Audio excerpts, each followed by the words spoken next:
This is the Ladner Road, a side road. That's Canada in the very distant. This property's on the south side of the Ladner Road, and it's 80 acres plus or minus.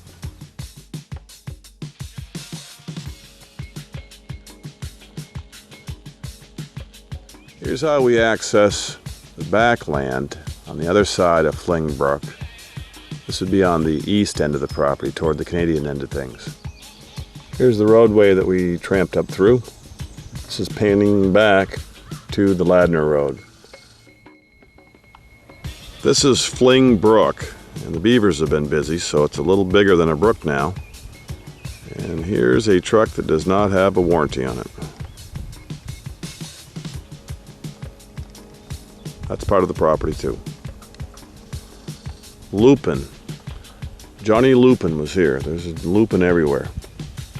Every color.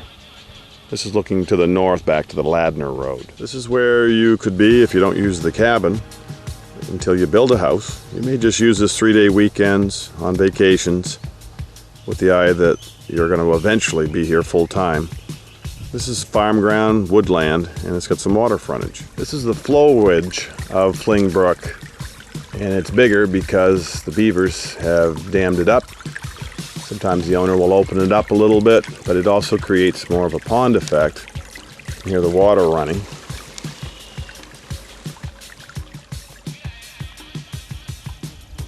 This is the Hilton for the beavers.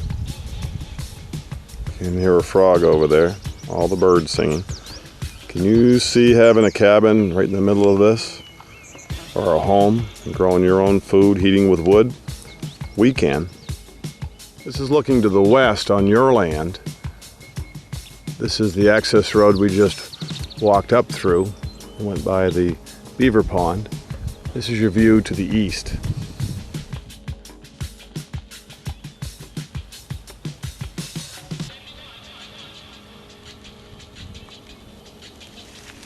This is a field, obviously abandoned, so you have volunteer Christmas trees.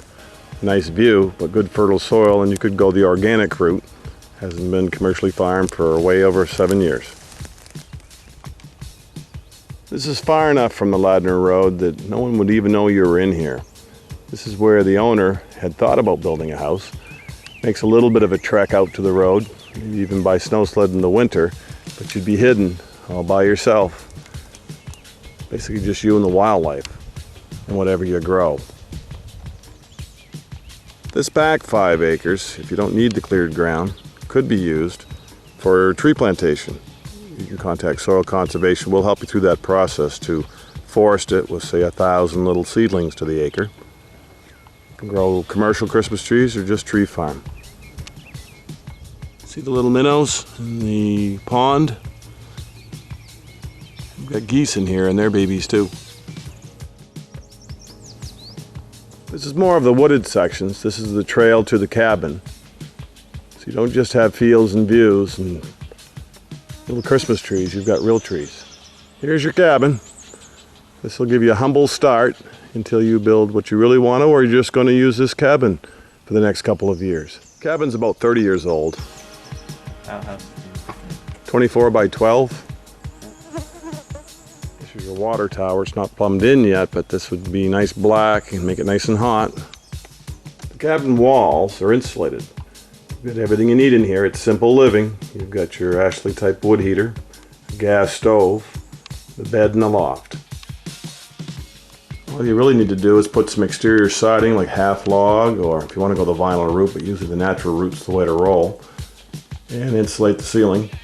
You could use this all 4 seasons. Here's the little brook that's just behind the cabin. No neighbors, just you and this little brook. It'll be a little livelier in the spring during winter runoff.